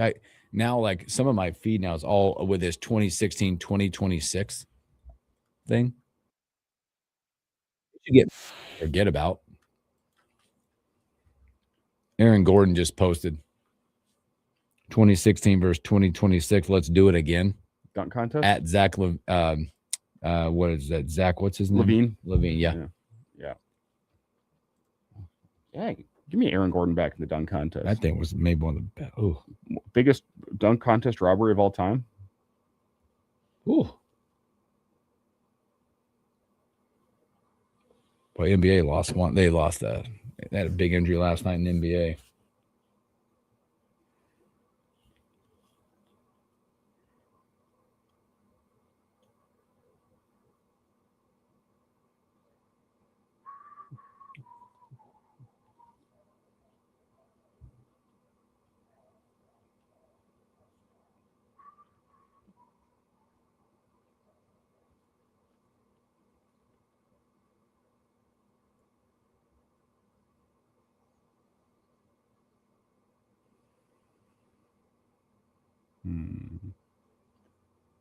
Wait, who went out in the NBA last night? Butler. ACL. I missed that. That right there that's a big one. I mean, honestly, it's, for being a star, it's big in the sense that speaking of windows closing, the Warriors window. You brought Butler in to help that run, maybe get another one for Steph and those guys. Jeremiah? Yeah, Warriors window is closed. Let me just say that. I'm going to get right on the line here. And again, I'm not like locked in following the NBA like that, but you start talking about those type of injuries. And right now, Golden State was 25-19. They were in the play-in range. So not stellar, but the Western Conference is really good.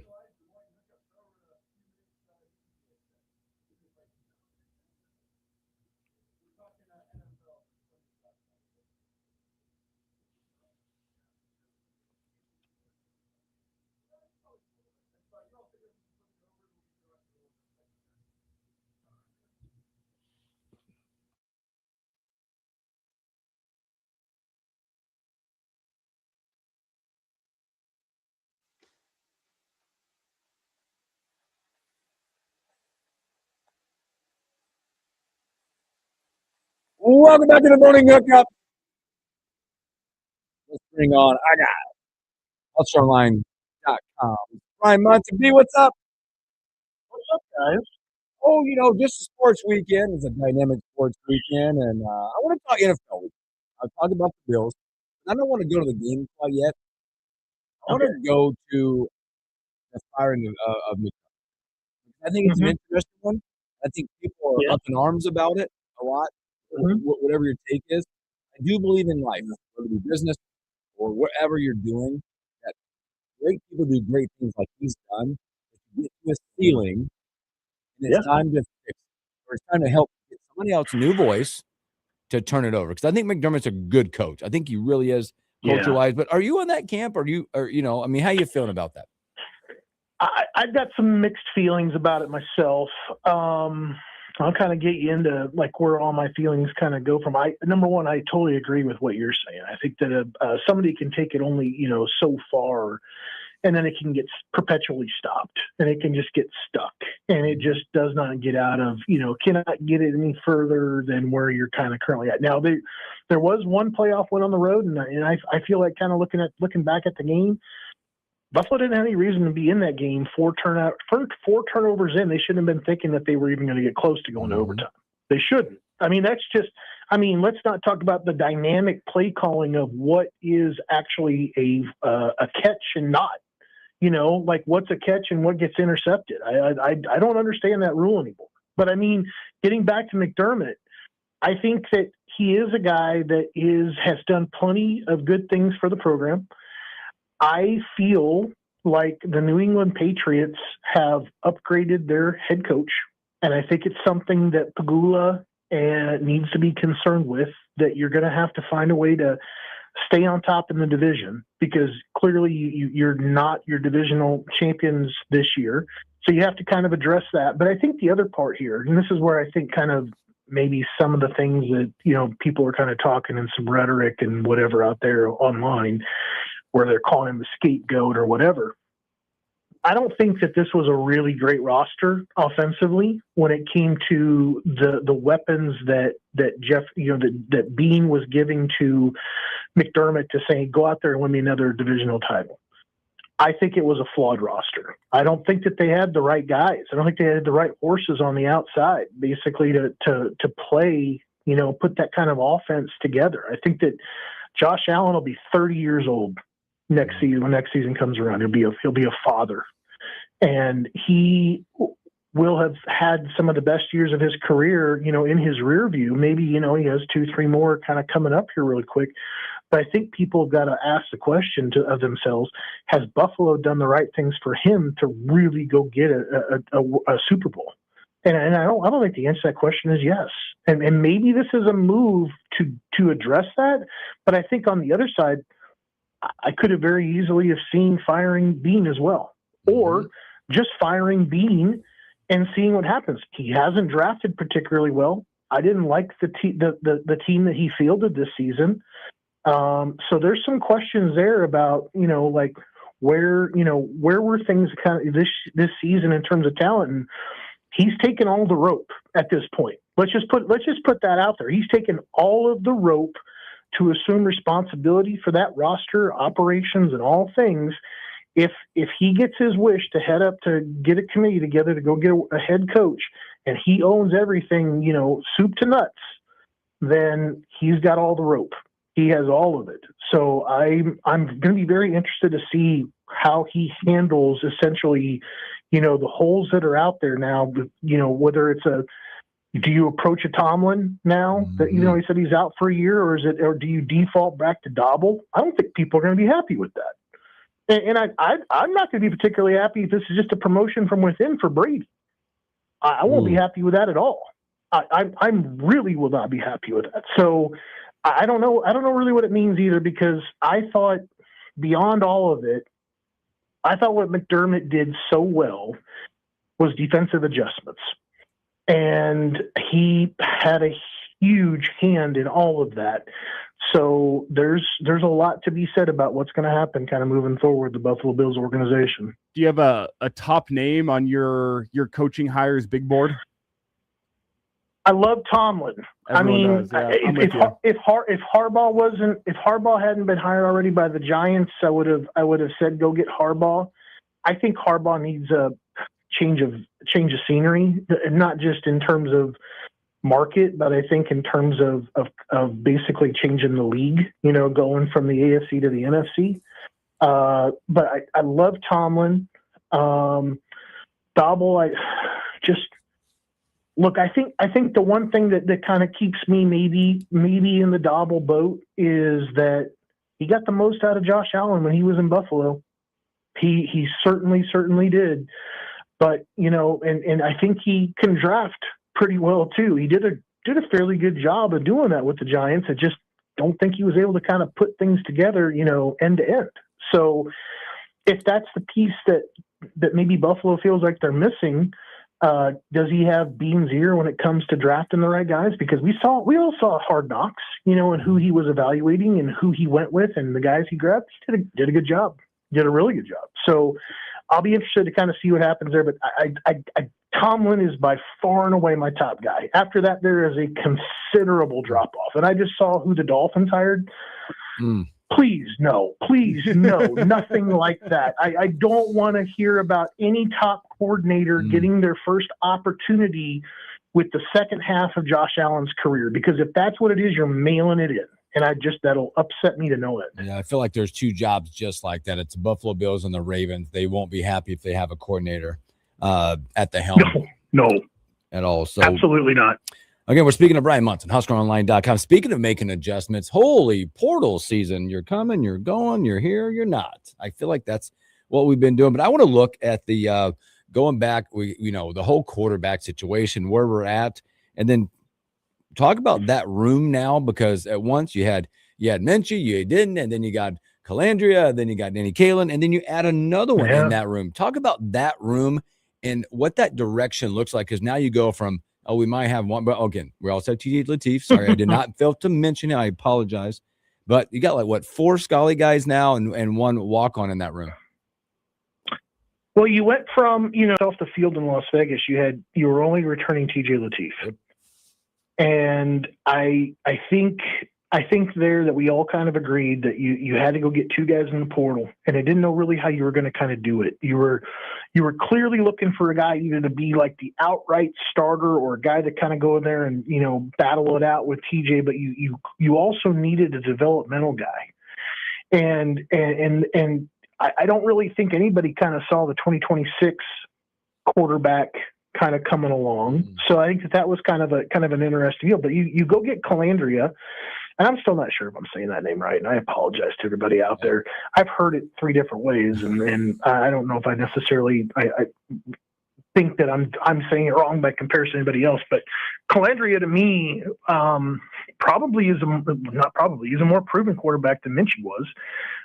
He's not a textbook, kind of mechanics guy, like where Minchie kind of had all of the things that said about Minchie is this is kind of a prototypical quarterback. He's got great mechanics. He's got good athleticism. He's got a strong arm. He can make all the throws. He just didn't have any time, in the saddle. Calandria, on the other hand, was a Mountain West Offensive Player of the Year, put up some really nice stats. I think he had some plays earlier on in the season that I think that he wished that he could go back and, take back. But I think he got better as the season went on. UNLV got to be a stronger team as he developed, running that offense. And I think that the lack of athleticism at the quarterback position is 100% addressed by bringing in a guy like Calandria. You maybe find a way to kind of cover up what was inconsistent offensive line play at first, like we've had the last couple of seasons. Nebraska does go out there and get a new offensive line coach.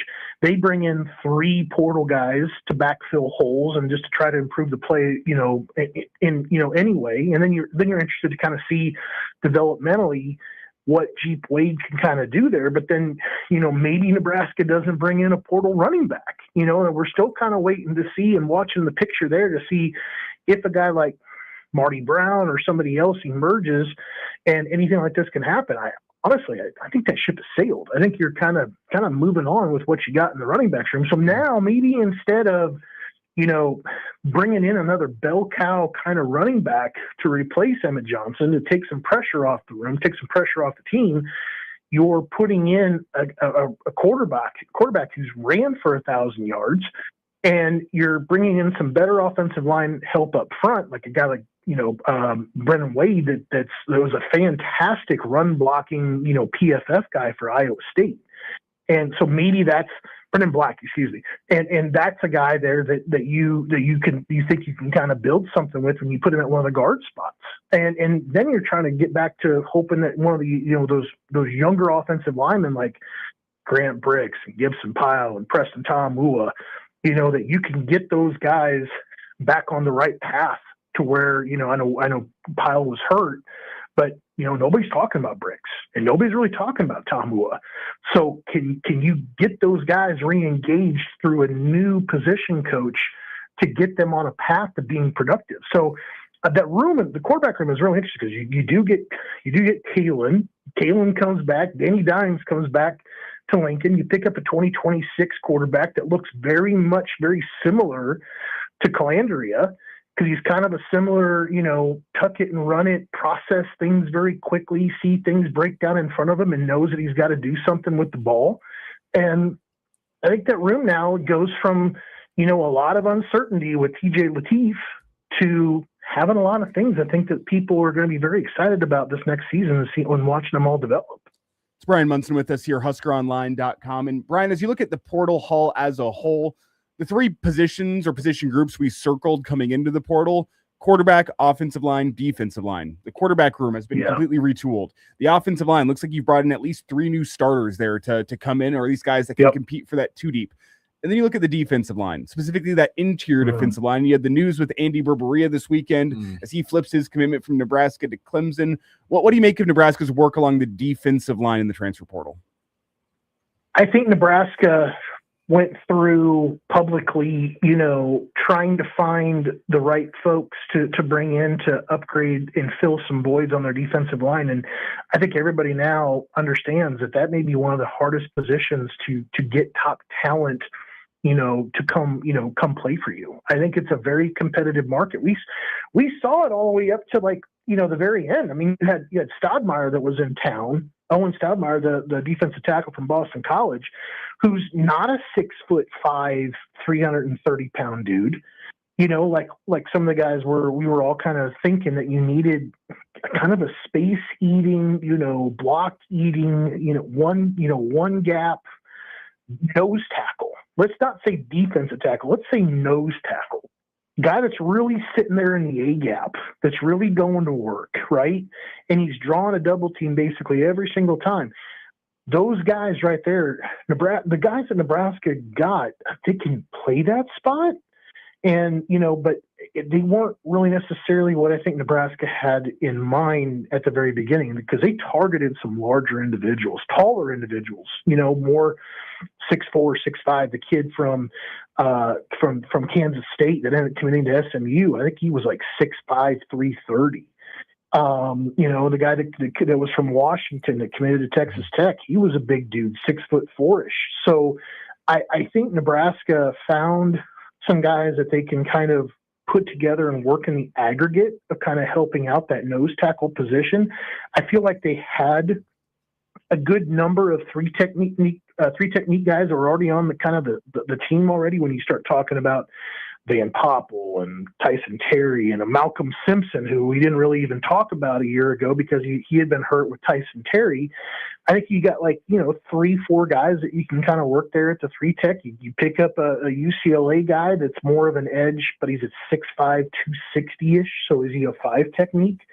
So you picked up some pieces, but you didn't pick up, I think, the piece that everybody was kind of thinking that when we said defensive line is a top requirement. I don't think the pieces that they got are the ones that we kind of felt like they really needed. And the junior college guy, Berbera, he's it's a very competitive market. That's a guy there that's not available to go anywhere until June.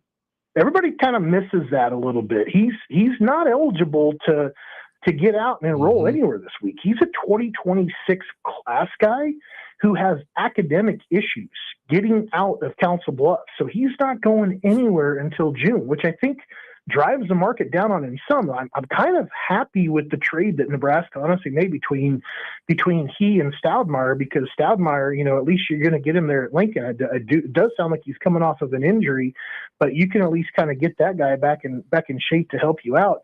Who knows what other kind of academic things could happen over the rest of the spring semester that could potentially keep him away from enrolling altogether. So something to watch there for sure. But Nebraska did great at linebacker, did great at offensive line. Quarterback room is full. Whether or not they missed on running back yet, I guess is TBD if this is how they're kind of rolling with things with the 5 guys they got. And then I thought they did a great job, in the back end with the safeties they got. I like the corner that they added, the linebacker room. Wow.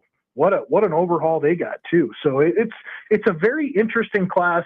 I think I put together my rating for it last night, which will run probably later this week some point. I think I gave them a grade of C, which sounds a little harsh, but I really feel like we're still kind of stuck in not having those right guys at the defensive tackle, the nose tackle position. Again, we're speaking to Brian Munson, HuskerOnline.com. Brian, I want to talk to you like a big view here about the recruiter, the lead recruiter for kids and their impact, because obviously right now there's a lot of smoke about Coach Eckler and the temperature guy in the room, what he does for a culture. How important is the lead recruiter? Because you hear that term a lot. There was the lead recruiter, the recruiter. How important is that person to a kid's recruitment and actually getting them here and to stay? Very. I mean, they're essentially the front door to the entire program, to the entire university, and maybe even to the town and to the market, and all of that. I mean, it sounds kind of foolish to say that, but a lot of kids that get brought in from other areas of the country, when I do talk to them, like I do the getting to know, and we're touching base with them, like which guy do you feel the closest with? They usually come right out the gate and they'll tell me so-and-so, it's, if they're a quarterback, it's Thomas. If they're a running back, it's Barth, but you will find the occasional curveball that'll mention, Coach Rule, like I feel the closest to Coach Rule or whatever, but typically it always comes back to the position coach or the person that would be kind of that lead recruiter, like you had mentioned. And I think they're absolutely critical to getting players on campus. And I think also to retention. I think those are very important things that go along with being a lead recruiter for a player, for a recruit. Along the recruiting lines, one more for get you at it, Brian. Appreciate your time as always. The announcement of spring game returning to Nebraska, March 28th, early. What is, again, I think the answer, we know the answer, the impact of a spring game for Nebraska One, the fans, the getting the recruits on there, but any impact of the date and the earliness of what's happening? Well, I'm trying to remember where like Easter, I think, is falling into April, and I don't. And usually the dates that I've always been concerned with like covering those weekends, those events. It's always been like you got to worry about Easter, and you got to worry about the test taking weekends nationally when they announce those, because Nebraska has made some mistakes before in the past where they would schedule to where it was on a big test taking weekend, and all of a sudden, 3/4 of the recruits are taking the test that weekend. They can't make it to Lincoln for the game. So those are usually the two most important things I think that programs have to take into consideration when scheduling something like this. But I think ultimately, no, not a massive concern. I think it's going to be very interesting to kind of see how Nebraska, because they're going to do a junior day January 31st. That puts only really 2 months between that junior day to having that date then in March when you're going to want to get kids back on campus, as well as having the spring dates for spring practices, kind of sprinkled throughout the middle of that. And I think Nebraska is just kind of staying with that original program with getting kids back as often as they can, because they really want to have, 3 visits or more kind of under their belts with a guy before they bring him in for an official visit, like in June. And it's going to be very interesting to kind of also watch to see how whether or not they've not been a fan of basically bringing anybody in April. Like where they could do an official visit date in that month of April. They've not done that before. They've just all concentrated them all the way out to June. Some of those things now might slide up a little bit and follow that spring game a little bit more closely. So that's something to watch, but I don't feel like anything else really is going to happen as a result of this. I think it's a good timeline between that kind of junior day you're thinking about, January 31st, to that end of March kind of timeline for the spring game. I think that's a good cadence to kind of keep recruiting going. Awesome, Brian, man. Appreciate your time as always, my friend. Good stuff, man. Take care of yourself. We'll talk to you real soon. All right, guys. Be good. Thanks, Brian. Brian Munson, HuskerOnline.com. Great stuff from him. As always, take a break. We'll come back and do stories that we missed.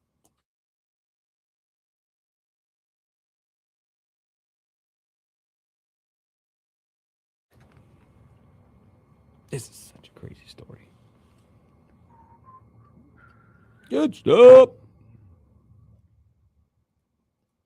We have about 3 minutes on the clock for stories that we missed. I got a good one here.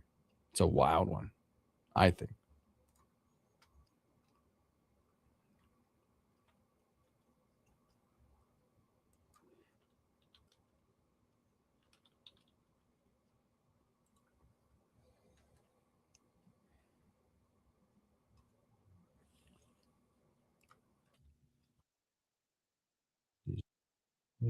Yes, we did all that.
So that.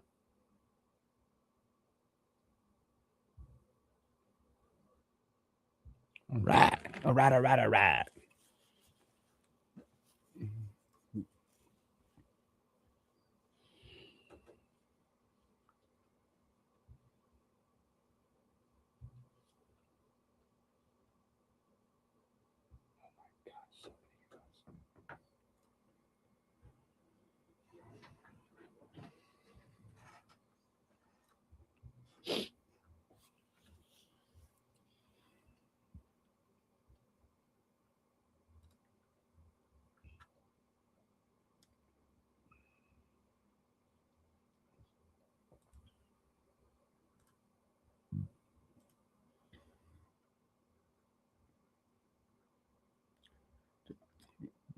Oh, I have a story that we missed. Okay.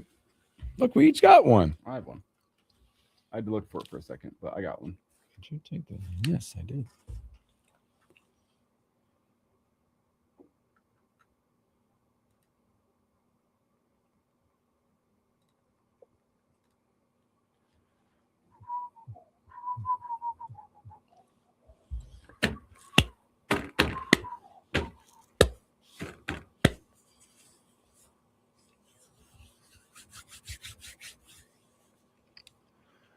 All right, that one.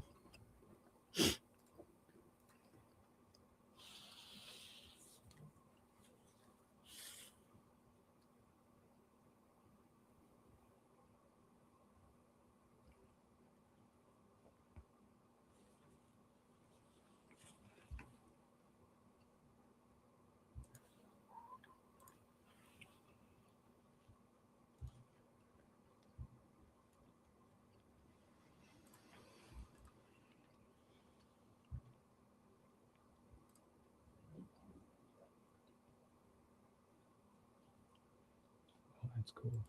Okay, we're coming back. Let's here. go.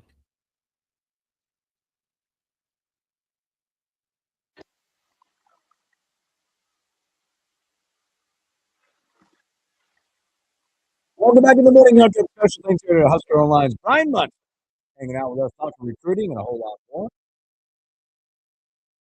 Might as well. Tuesday. What did we miss? The stories we missed. The morning hookup.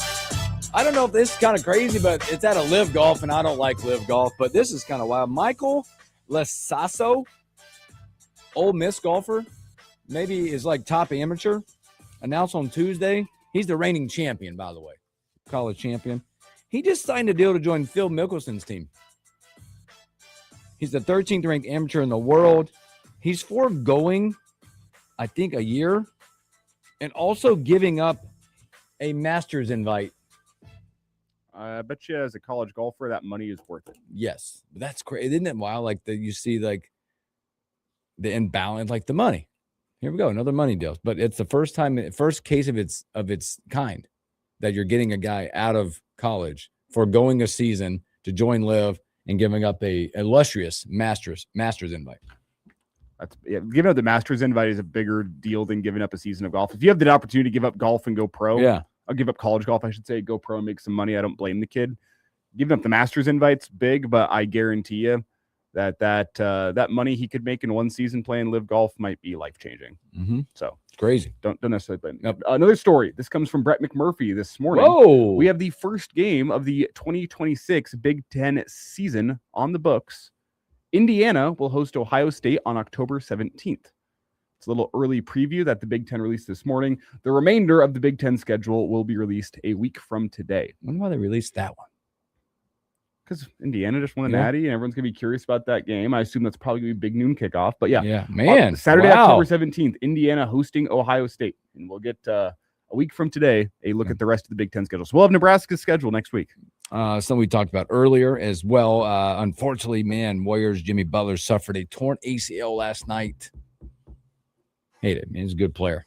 Warriors window out. I mean, it's been out, right?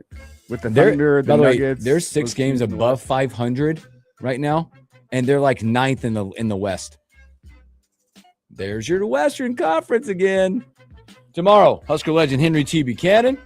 We'll talk Huskers, whatever. You guys throw us some topics too. We'll be back. Here we go. You guys have a great, Tuesday. Have a great Tuesday. We'll catch you on a hump day.